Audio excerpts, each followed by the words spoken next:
Okay, welcome back to Axial SCX10 Part 5. And this is pretty much where we are at the moment, apart from I have taken off the bumpers because it's not until we get the body that we really know where they're going to fit. But we have shown them in the previous video. If you don't want to see them, they're in the previous video. So if you haven't seen it already, get over there and watch them, and you'll see how we're building this. And I also told you revealed the price of how much it's going to cost you if you want to do it the same way, and it's a very good price for it. So just go and have a look if you haven't seen it already. But I'm here today to show you the next parts that I've got for this, and this is also included in that price. So it's a oh no, sorry. Well, yeah, these ones are the added price, so they're not included because this is the stuff you need to add to a normal kit to get it roadworthy and get it going. So first thing I've got is battery, and you might recognize it. Standard fluorine. It's your 5200 30C, just a 7.4. It's a crawler, so it's not going to need much, and that will sit nicely up on there. And then straight into escape when I have it, which funnily enough I do have it. So that would be the next thing. And so now we've got our battery. We have also got a nice strap to get the battery in with, so that'll be good. And the next thing I have is a motor and escape pack. This is the Razor 10 by Hobbywing. I basically just looked up the best one to get.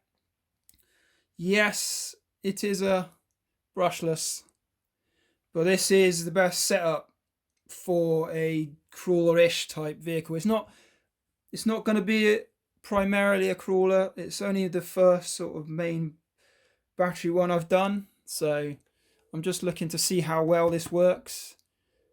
If it works well, then it's the one to get for a crawler. But I mean, brushless have come a long way since the old times of getting brushless and they weren't working brilliantly. All they did was give you boosts of power and top end. They've done a lot with them, so hopefully this will work quite nicely. And it was a fairly decent price, so it's a good all-round price wise, and it's a kit as well, so it gives you twice for what you need. So that's that one. And I have a receiver, and it's another slightly budget one, the FlySky FS GT5. So if you've seen my previous videos on the Baja Kraken that I have, I've got the FS GT3, I think it is, or 4. It's an older version basically of this. They're not great. They do the job. They sort of budget and they do what they need to do. This one I have heard through the YouTubers that this is a lot better. It's a lot more updated. It's a higher quality piece. They have gone upgrade, so this is their higher quality piece.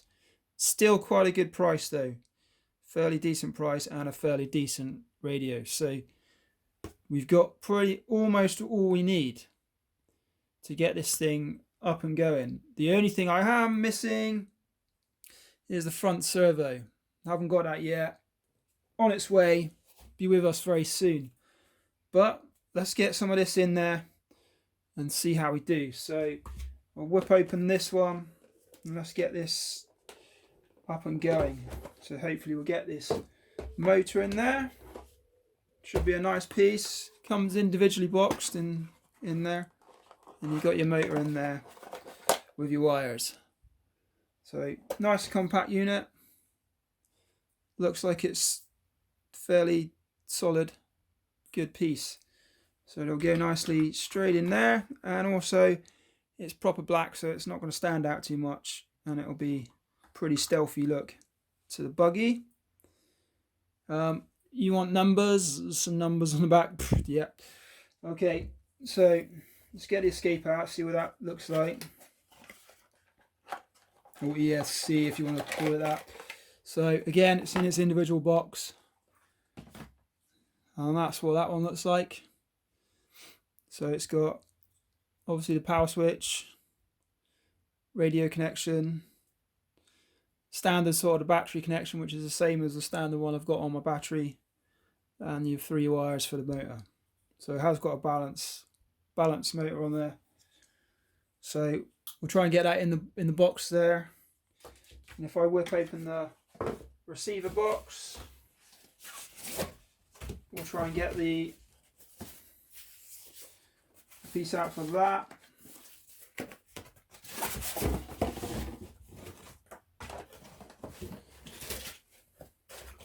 So that's the receiver. Nice piece of kit.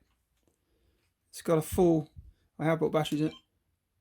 I don't know if you can see it light up, but it has got a full lit up screen, and it's got quite a nice setup. It's got this one, so you rev and you can see the bars moving.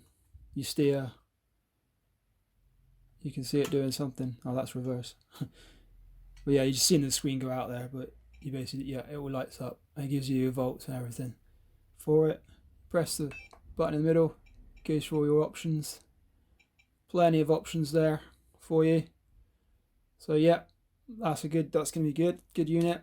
Nice things for setting stuff up. And then you've got this little tiny thing, perfect for doing things like this, because it's just a tiny little thing you can just hide away in a box. Absolutely perfect for this, really. So we'll get these tucked away in there somewhere. So just need to get this top off. We can get all these in here. One. Let's get the proper Allen key for it. So I'm doing it right. If I can find it amongst all this.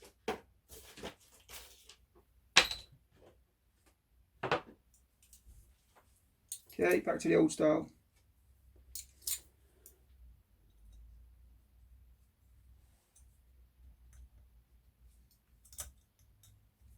Jump in there, undo these. These should be fairly loose because I left them loose because we knew we were going to take it off at some point. Swap these out. And you'll find you have enough, should be enough room in here to get that ESC and the receiver box in there.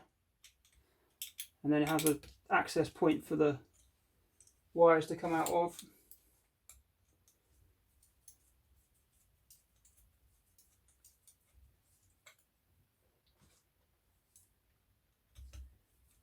So,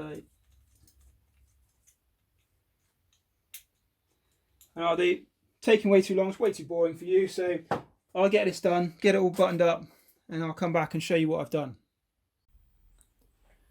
Okay guys, here it is. We've got battery fitted with strap in there. It seems to be, it's loose, but I can sort something else out for that. Probably put some cable ties around this bit.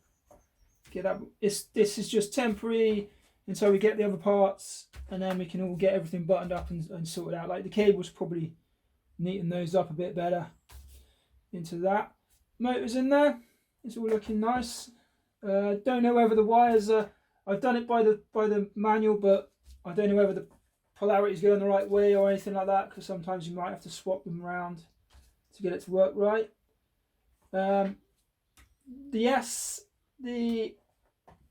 ESC is not, and the receiver aren't in the box. I looked at it again, and it obviously wasn't going to fit. You may have sort of guessed that anyway, but it's in the box, but just not sealed in the box. So it's neat enough for me. I've just put that one into the box, and then that's stuck to the side. I mean, that's high enough for any splash if the receiver's not waterproof, which I think it should be fairly waterproof. It's high enough that it's not going to get too badly affected. But yeah, it's all in there. I can't test it yet because I haven't got the servo in there, and I'm not really keen on putting one servo, especially if it's in channel 2, and trying to make it run with just the one servo in there. I'd rather get the other servo and get it all properly in there and get it working right. But yeah, for now we have the motor and almost all of the radio gear. So that's pretty much what it looks like for now. So next time we're going to hopefully get the servo for the front for the steering, and also there's another added extra which I haven't mentioned yet, but I will when I get it. I just have to wait for that one. But for now, that's all that's needed. So please join me next time, and we'll hopefully finish this off, and we can actually get it test ridden outside, and maybe do a bit of backyard testing, see how it goes. So please subscribe. Again, just really subscribe if you want to, and like this if you liked it and how it's going. And well, we'll just see you next time. And remember, if you build one piece at a time, you can get this too. So see you next time.